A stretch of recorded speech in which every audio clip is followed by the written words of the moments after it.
লাশ যখন খাটের মধ্যে কবরস্থানের দিকে নেয়, কসম আল্লাহর নবী সাল্লাল্লাহু আলাইহি সাল্লাম বলেন, নাফরমান পাপীর লাশ যখন কেউ কাঁধে তুলে খাটের মধ্যে করে কবরস্থানের দিকে রওনা দেয়, আল্লাহর কসম নবী বলছে সে চিৎকার দেয় আর বলে, ইয়া ওয়াইলাহা আইনা তাযহাবুন, হায় আমার মন্দ কপাল, তোমরা আমারে কই নিয়ে যাচ্ছ, কেন ওইদিকে নিয়ে যাচ্ছ?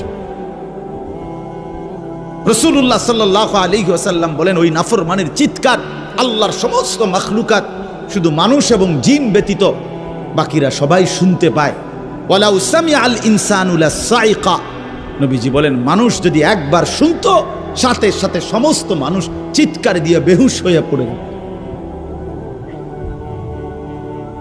বেহুশ হয়ে পড়ে থাকতো।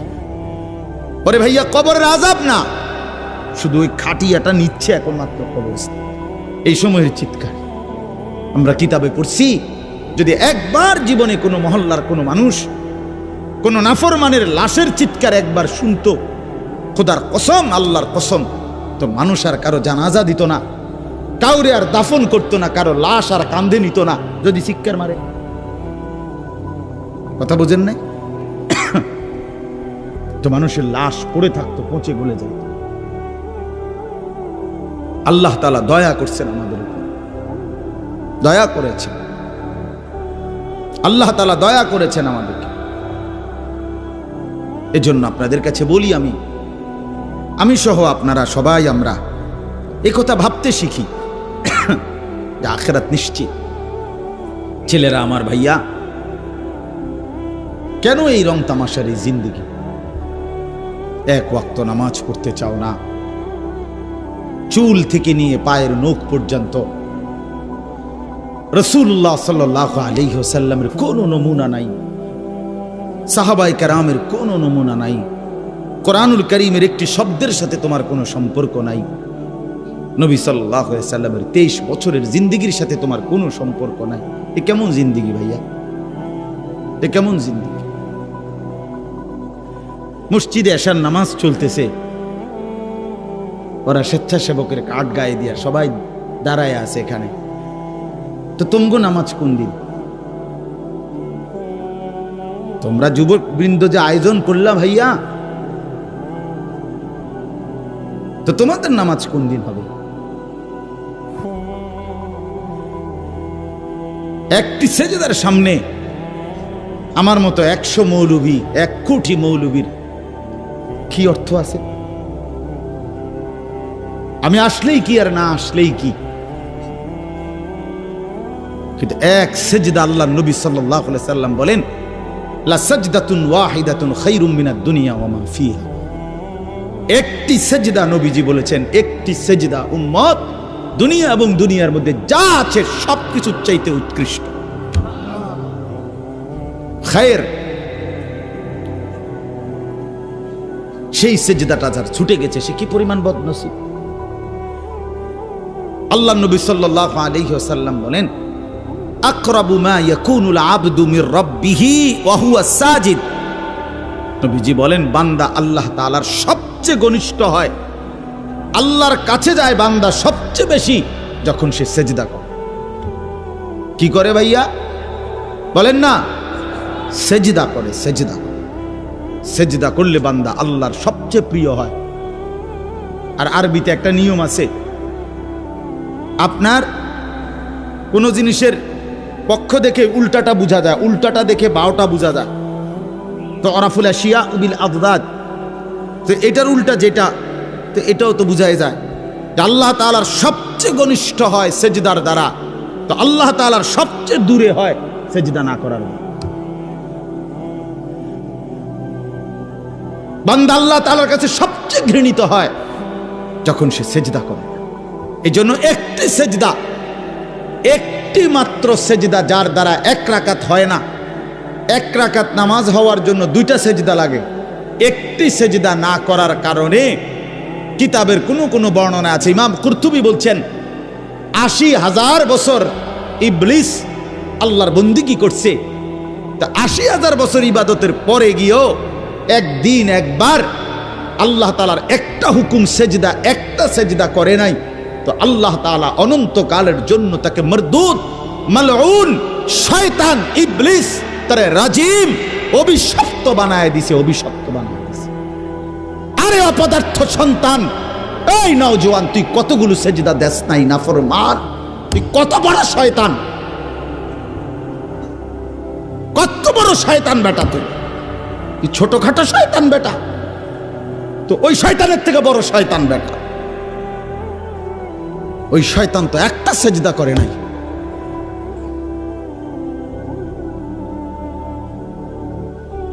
তুমি শয়তান কয়টা সেজদা করো না? কতদিন হয় ফজরের নামাজ পড়ো না? কতদিন হয় বলো? এখন ছেলেরা দাঁড়ায় দাঁড়ায় বলো ফজরের জামাত কয়টায়? কতদিন হয় মসজিদে ফজরের নামাজের জামাত পড়ছো? হ্যাঁ, রাসূলুল্লাহ সাল্লাল্লাহু আলাইহি ওয়াসাল্লামের স্পষ্ট হাদিস, ফজরের নামাজ মুমিনের নামাজ। ফজর যে পড়ে না, নবীজির স্পষ্ট সিদ্ধান্ত, সেটা মুনাফিক, পাক্কা মুনাফিক যে ফজর পড়ে। রাসূল বলছে যে ফজর পড়েন এটা খবিস, খবিসান নফস, খবিস। নবীজি বলছে যে ফজর পড়ে না এটা কাসলান, অলস, অপদার্থ। নবীজি বলছে যে ফজর পড়ে না তার দুই কানে শয়তান মুত্তা দেয়। বালা শাইতান ফি উদুনাইহি, আল্লাহ রাসূল বলছেন সাল্লাল্লাহু আলাইহি ওয়াসাল্লাম, যে ফজরের নামাজ পড়ে না তার দুই কানে শয়তান কি করে দেয়? প্রস্রাব করে, পেশাব করে দেয়। খবিস, এটা খবিস, নিকৃষ্ট খবিস।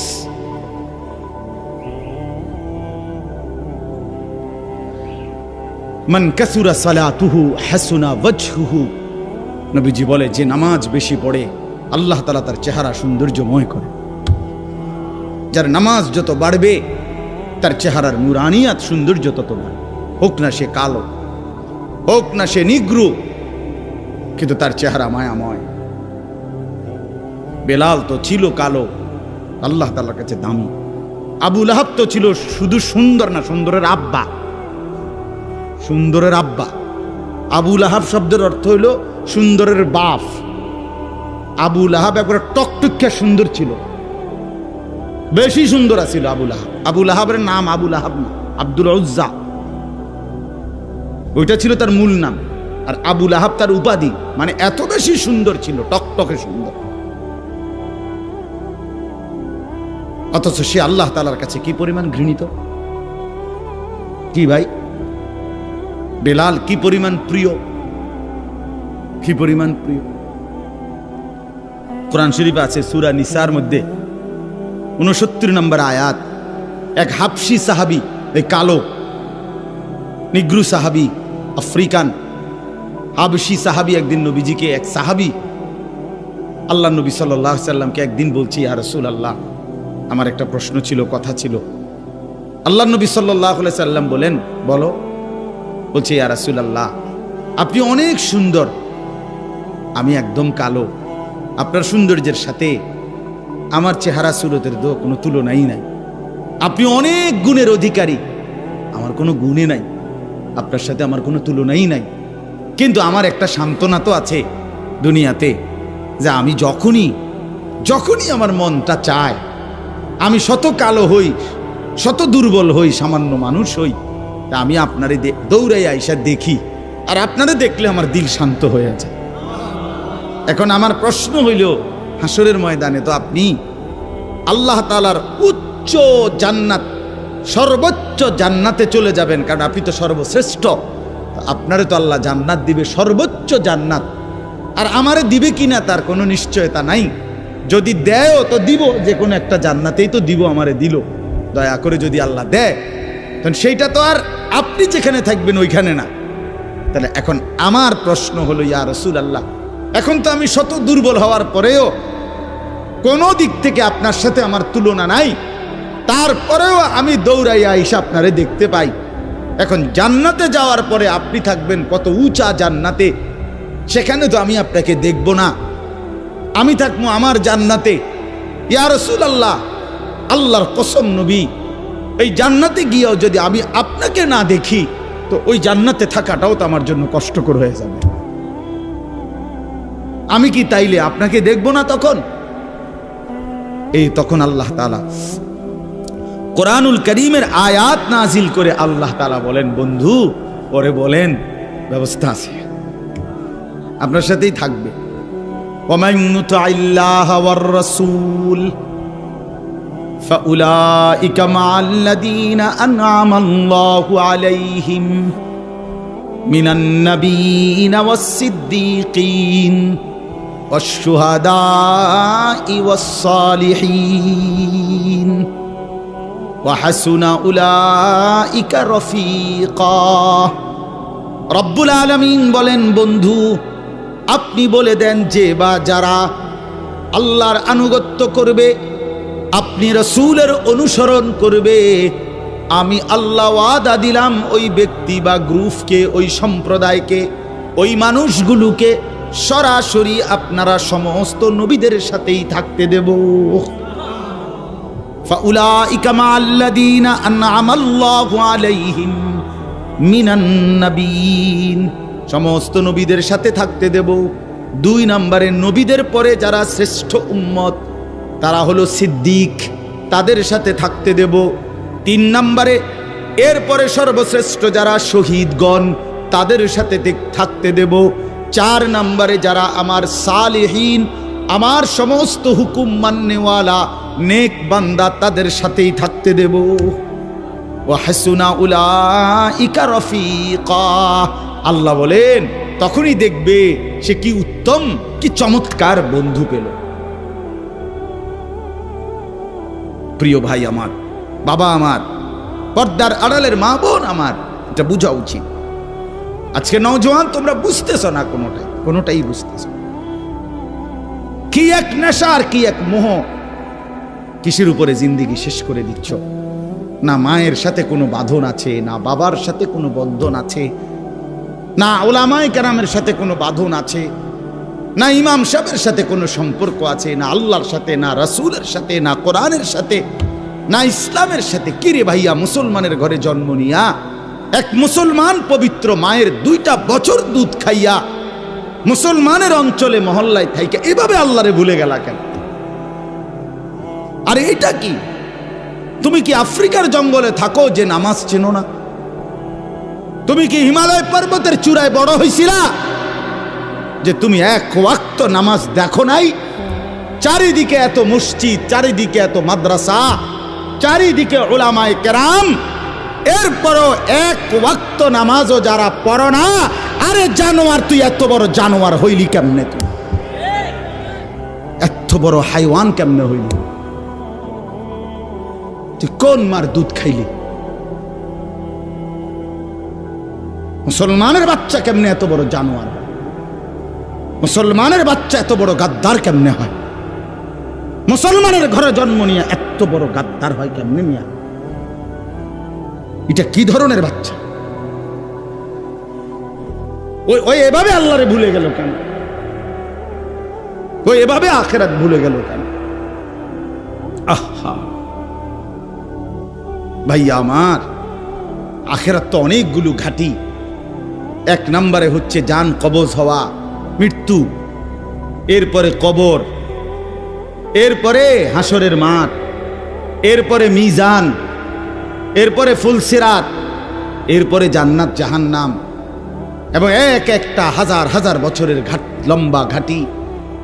বন্ধু আমার, শুধুমাত্র কসম আল্লাহর, কোন ব্যক্তি যদি বেঈমান, কাফের, মুশরিক, নাফরমান, পাপী জিন্দেগি নিয়া মৃত্যু পর্যন্ত পৌঁছে, খোদার কসম শুধু মৃত্যুর যন্ত্রণা, শুধু জান কবজের যন্ত্রণা, আল্লাহর কসম এটুকুই সহ্য করার ক্ষমতা তার থাকবে না। এই জান কবজের যন্ত্রণার সামনে তার 60 বছরের দুনিয়া যা ভোগ করছিল, মজা করছিল, 1 সেকেন্ডে ভুলে যাবে। আল্লাহ তাআলা প্রত্যেকটি মানুষকে ফিতরাত অর্থাৎ দিন মানার স্বভাবজাত যোগ্যতা দিয়েই আল্লাহ তাআলা তৈরি করেছেন, সৃষ্টি করেছেন। আমরা রুকু করতে পারবো বলেই, সেজদা করতে পারবো বলেই শরীরটাকে এভাবে সাজিয়েছে। গরু একদম সোজা হইতে পারে না, গাছ আবার উপর হইতে পারে না।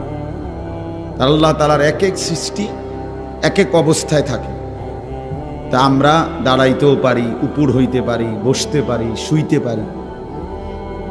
মূল উদ্দেশ্য হলো ইবাদতের জন্য, অর্থাৎ নামাজ পড়তে দাঁড়াইতেও হয়, রুকুর জন্য উপর হইতে হয়, আত্তাহিয়াতুর জন্য বসতে হয়, সেজদার জন্য শুইতে হয়, কপাল নামাইতে হয় জমিনের সাথে। তো যেটা করতে হয় ওইটার যোগ্যতাও আল্লাহ তাআলা শরীরের মধ্যে দিয়েছে। এমন একটা বিধানও নাই ইসলামী শরীয়তের, যার টাকা নাই তাকে যাকাত দিতে বলে নাই, যার টাকা নাই তাকে হজ করতে বলে নাই। তাইলে অযৌক্তিক, অবাস্তব একটা বিষয়, এমন একটা বিষয় ইসলাম চাপায় দেয়, কারণ যেটা পারবে বান্দা আল্লাহ তাআলা সেই যোগ্যতা দিয়েছেন তার মধ্যে। ওই রকমই সমস্ত বিধান, কোরআন এবং সুন্নাহর কোনো হুকুম আহকাম বান্দার জন্য অসম্ভব, অযৌক্তিক এমন নাই। এটা যদি কেউ মনে করে বলে, সে বেঈমান, সে কাফের। সে যদি বলে যে এই জামানায় হুজুর সুদের লেনদেন ছাড়া বাঁচা সম্ভব না, তো মনে রাখতে হবে আপনি কাফের, আপনি বেঈমান, বেঈমান। এখনকার জামানার পোলাফাইন এরম হইছে, এখনকার জামানার হেই হইছে, মানে গুনাহের সমস্ত কিছুকে পরাজিত সৈনিকের মতো, অক্ষম, অপদার্থ, দুর্বল মানুষের মতো, কমজোরের মতো মাইনা নিস, মাইনা নিস। কিছু করার নেই। ছেলেটা নামাজ পড়ে না, না হুজুর আমার কিছু করার নেই। মেয়েটা পর্দা করে না, না আমার কিছু করার নেই। স্ত্রী পর্দা করে না, নামাজ পড়ে না, না হুজুর আমার কিছু করার নেই। ওনার কিছু করার না, উনি ফেলাস্টি, উনি একটা ফালতু লোক, ওনার কিছু করার নেই। তাহলে এই যে অযৌক্তিক কথা, এটা সম্পূর্ণ অযৌক্তিক। আল্লাহ তাআলা মানুষকে সৃষ্টি করেছেন আল্লাহকে মানার যোগ্যতা দিয়ে। সৃষ্টি করেছেন যিনি, তিনিই বলছেন আমি ইবাদতের জন্য বানিয়েছি, আমার হুকুম মানার জন্য বানিয়েছি। তা আবার হুকুম মানার যোগ্যতাই নাই শরীরের মধ্যে, তো হুকুম মানার জন্য বানাইছি, তাহলে এটা কি হইতে পারে? এ তো তাকলিফ মা লা ইউতাকু, যেটার সামর্থ্য নাই সেটা তার উপরে চাপানো হলো। এমনটা আল্লাহ তাআলা করে না। আল্লাহ তাআলা জুলুম করতে পারে না। ইন্নাল্লাহা লা ইয়াযলিমু মিসকালা যাররা, নিশ্চয়ই আল্লাহ তাআলা এক যাররা জুলুম করে না। এক বিন্দু, এক যাররা, সামান্য পরিমাণও দিন পালনের নামে, ইসলামের নামে কোনো জুলুম নেই। ইসলামের সবকিছুই আদল, ইনসাফ। ইন্নাল্লাহা ইয়া'মুরু বিল আদল, আল্লাহ তাআলা বলছেন, আল্লাহ তাআলা আদেশ করছেন তোমাদের জন্যে প্রথম যেটা, সেটা হলো আদল, ইনসাফ, ন্যায়পরায়ণতা, সমতা। ইসলামে কোনো বাড়াবাড়ি, অতিরঞ্জিত, জুলুম, অসম্ভব, অযৌক্তিক, অপ্রাসঙ্গিক, অবাস্তব কিচ্ছু নেই, কিচ্ছু নেই। কোরআনুল কারীমের মধ্যে আছে ইউরিদুল্লাহু বিকুমুল ইউসরা ওয়ালা ইউরিদু বিকুমুল উসরা। আল্লাহ তাআলা বলেন, আল্লাহ চান তোমাদের জন্য সহজ করতে, আল্লাহ তাআলা মোটেই চান না তোমাদের উপরে কঠিন করতে। কোরআন শরীফের আয়াত। রাসূলুল্লাহ সাল্লাল্লাহু আলাইহি ওয়াসাল্লাম বলেছে আদ-দীনু ইউসরুন, দিন সহজ, একদম সহজ। মেয়ের বিয়েও সহজই ছিল, ছেলের বিয়েও সহজ ছিল। আমরাই সমাজের লোক দেখানো বিভিন্ন প্রথা, বদরসুম, সামাজিক বিভিন্ন কুসংস্কার একটা একটা করে বিবাহ শাদীর মধ্যে ঢুকাইতে ঢুকাইতে এটারে 10 লাখ টাকায় নিয়ে গেছে। এটা 50,000 টাকার খরচও ছিল না, এটারে আপনি নিয়ে গেছেন 10 লাখ টাকা। এটার এত বেশি পরিমাণ আনুষ্ঠানিকতা এটার মধ্যে যোগ দিছে, শেষ পর্যন্ত যার যেটা ভাল লাগে সে এখন তাই করছে। মুসলমানের একটি বিয়ের মধ্যে আপনি সব খুঁজে পাবেন, কিন্তু মুসলমানের চিহ্ন কোনটা সেটা খুঁজে পাবেন।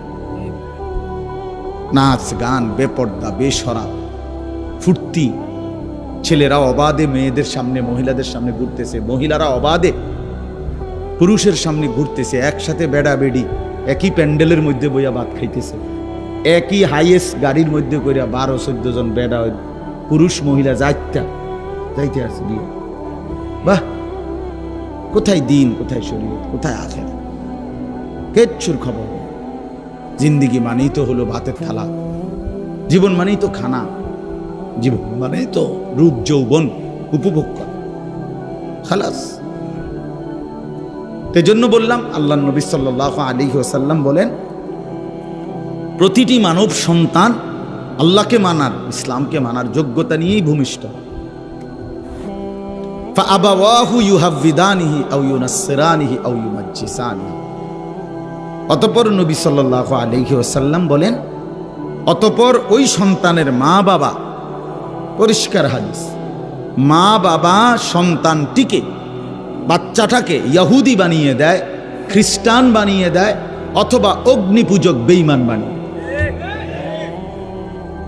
7 বছরের বাচ্চা, 6 বছরের বাচ্চা ঘরের মধ্যে বসে রঙিন টেলিভিশন দেখে রাত দিন, নাচ গান, কার্টুন, গেমস।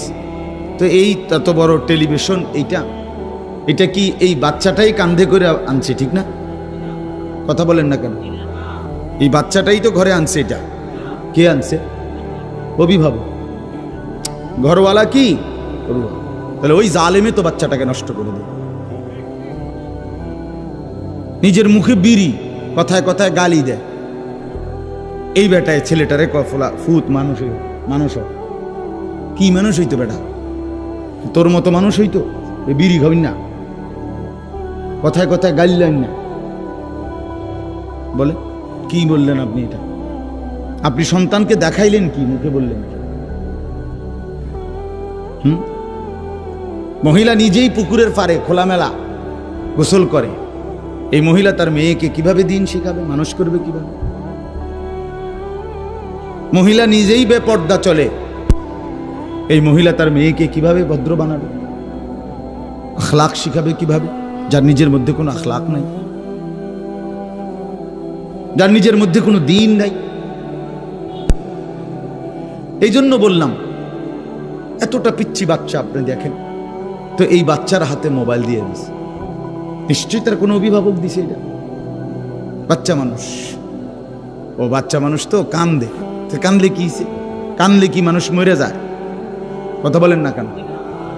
কান্দলে মরে যায় মানুষ। তো কান্দলে কি হয়েছে? সমস্যা কি? কানতে কানতে ঘুমাই যাব,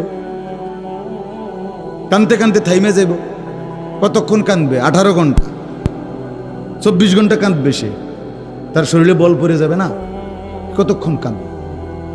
আহা, আস্তে আস্তে ঠিক হয়ে যাবে হুজুর। বাচ্চা মানুষ আস্তে আস্তে ঠিক হয়ে যাবে, মানে এখন বাদ দিয়ে লাইছে।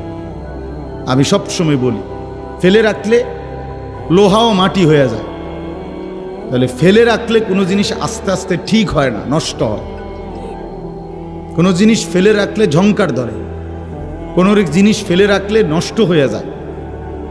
বাচ্চাটাকে ছেড়ে দিলে, ফেলে রাখলে নিজে আস্তে আস্তে ঠিক হয়ে যাবে। আস্তে আস্তে ঠিক হবে না, আস্তে আস্তে অসভ্য বেয়াদব হবে, আস্তে আস্তে চরিত্রহীন হবে।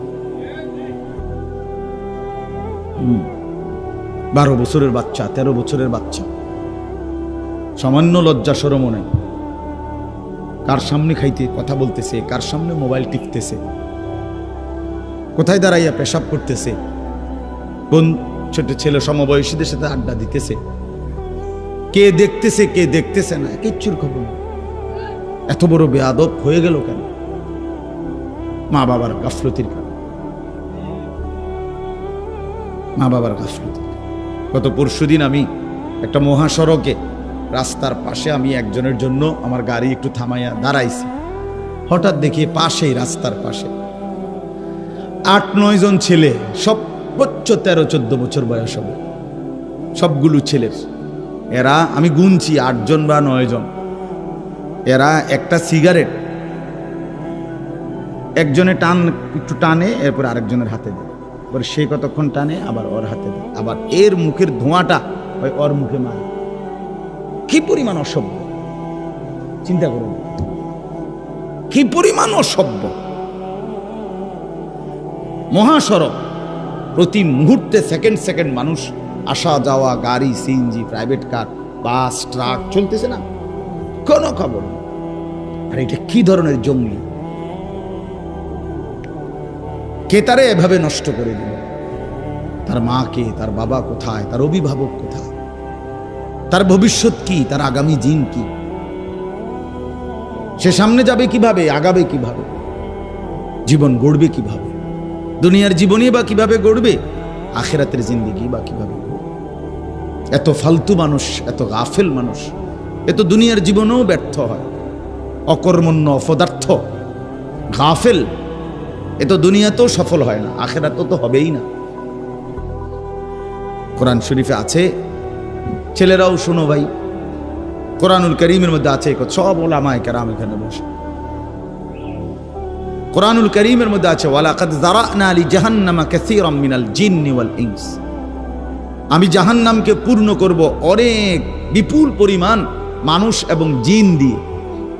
তো এখানে লম্বা আয়াত, এই আয়াতের লাস্ট কথাটা হলো আল্লাহ বলেন, যত লোককে আমি আল্লাহ জাহান্নামে দেব, সমস্ত জাহান্নামে যাওয়ার প্রধান কারণ কি? একসাথে কারণ হইল উলাইকা হুমুল গাফিলুন। এই আয়াতের শেষ শব্দ এটা। আল্লাহ তাআলা বলে সমস্ত জাহান্নামী হওয়ার একত্র কারণ হলো এরা ছিল সকলেই গাফেল। কি ছিল ভাইয়া? গাফেল ছিল। ইয়ালামুনা যাহিরাম মিনাল হায়াতিদ দুনিয়া ওয়া হুম আনিল আখিরাতি হুম গাফিলুন। আল্লাহ বলেন এরা দুনিয়ার জীবন খুব ভালো বুঝেছিল, কিন্তু আখিরাতের ব্যাপারে ছিল গাফেল। ইকতারাবা লিন-নাসি হিসাবুহুম ওয়া হুম ফি গাফলাতিন মুরিদুন। আল্লাহ বলে মানুষের হিসাবের সময় একদম কাছাকাছি, অথচ তবুও সে আমি আল্লাহর থেকে বিমুখ হয়ে গাফেল হয়ে আছে, গাফেল হয়ে আছে, গাফেল হয়ে আছে। আখিরাত একদম সামনে, আখিরাত একদম। কোরআনুল কারীমের মধ্যে আছে, আল্লাহ তাআলা বলেন ইন্নাহুম ইয়ারাউনাহু বাঈদা ওয়া নারাহু করিবা। আল্লাহ বলে কাফের, বেঈমান, নাফরমান, পাপী, অবাধ্য, জালেম, সে জাহান্নামকে মনে করে অনেক দূরে, আমি তো আল্লাহ দেখি একদম কাছে, আমি তো দেখি কাছে বান্দা, তুমি তো মনে করছো অনেক লম্বা, অনেক দূর। তুমি মনে করছো 60 বছর হায়াত, আরো কিছুদিন ফুর্তি করি। তুমি মনে করছো 40 বছর হায়াত, আরো কিছুদিন ফুর্তি করি। আল্লাহ তাআলা বলেন তুমি কবরের এক রাত পেরেশানির মনে হবে 1000 কোটি বছর। তখন বুঝো তারুজুল মালাইকাতু ওয়ার রূহু ইলাইহি ফি ইয়াউমিন কানা মিকদারুহু 50000 সানা। আল্লাহ তাআলা বলে বান্দা হাসরের ময়দানে যখন দাঁড়াবা তখন দেখবা যে হাসরের ময়দানের একদিন 50,000 বছর। 50,000 বছর আমি আর আমার দাদার বয়স মিলাইলেই তো হবে, ঠিক না? কথা বলেন, আমার বংশের কমপক্ষে 18-20 জনের হায়াত একত্র করলে 50,000 হয়ে যাবে। তো তা আমরা এখানে যারা বসছি উপরে নিচে ডানে বামে, আমাকে সবার 14 গোষ্ঠীর হায়াত মিলাইলে হবে নি 50,000? বলেন হুজুর 60 করে গুণ খেরা একদিন হাসরের ময়দান কতদিন মোট সেটা আল্লাহ জানে। একদিনের হিসাব বলছে আল্লাহ 50,000 বছর। তাহলে যদি 2 দিন হয় 1 লক্ষ বছর, যদি 3 দিন হয় তো 1.5 লাখ বছর। হিসাব করে সর্বশেষ যে কবরে যাবে, হাদিসের বর্ণনা দ্বারা মুহাদ্দিসিনে কেরামের কেউ কেউ বলেন হতে পারে শেষ ব্যক্তিকেও কবরে থাকতে হবে 40,000 বছর। তো এখন যারা মরছে, আরো 1400 বছর আগে যারা মারা গেছে, ইব্রাহিম আলাইহিস সালামের জামানায় যারা মারা গেছে, নূহ আলাইহিস সালামের জামানায় যারা মারা গেছে, তারা ভাইয়া আজকে কত হাজার বছর কবরে পড়ে আছে। কবরে আযাব হচ্ছে তো হচ্ছেই। কি পরিমাণ সময় গেছে, আরো কতদিন যাবে কেউ তো জানে না। ইন্নাল্লাহা ইনদাহু ইলমুস সাআ, নিশ্চয়ই আল্লাহ তাআলার কাছেই কেবল কিয়ামতের নির্ধারিত ইলম। আল্লাহ ছাড়া কেউ জানে না, কেউ জানে না কখন ইসরাফিল ফু দিবে, কিন্তু ফু দিবে এটা নিশ্চিত। ইজা ওয়াকাতিল ওয়াকিয়া লাইসা লিওয়াকাতিহা কাযিবা। আল্লাহ বলে কিয়ামত সম্পর্কিত যে ঘটনাটা বান্দা, ইসরাফিল ফু দিলে পৃথিবীটা ধ্বংস হবে, এই ঘটনাটা ঘটবেই। লাইসা লিওয়াকাতিহা কাযিবা। আল্লাহ বলেন এই ঘটনাটি ঘটার ব্যাপারে বান্দা এক যাররা মিথ্যার কোনো সম্ভাবনা নাই, কোনো সম্ভাবনা নাই। বন্ধু আমার, বাবারাও, নওজোয়ানরাও, আমিও, আপনারাও, সবাই মিলে এটা বোঝা উচিত। আমাদের জীবনের সবচেয়ে বড় জিন্দেগি সৌন্দর্যের, জীবনটা সুন্দর হওয়া, উত্তম হওয়া, জীবনটা কাজে লাগা, এই ক্ষেত্রে একটা জিনিস গুরুত্বপূর্ণ। কোরআনুল কারীমের 3টি গুরুত্বপূর্ণ আলোচ্য বিষয়, পুরো কোরআনের আলোচ্য বিষয়, এর মধ্যে একটা হলো আখিরাত। 3 জিনিস কোরআনে আলোচনা, এক হলো তাওহীদ, 2 হলো রিসালাত, 3 হলো আখিরাত। এক হলো লা ইলাহা ইল্লাল্লাহ, এইটা আল্লাহ পাকের পরিচয়, আল্লাহ ছাড়া আর কেউ নাই।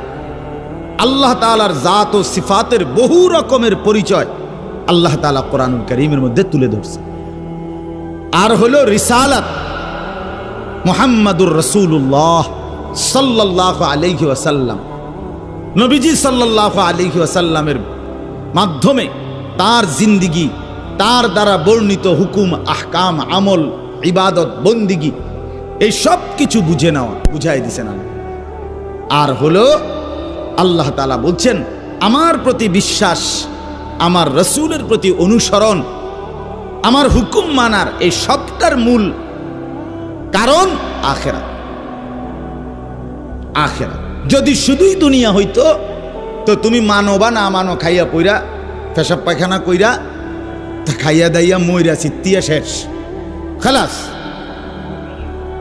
তাইলে আর আল্লাহ আখিরাত পরকাল এত কিছুর কথা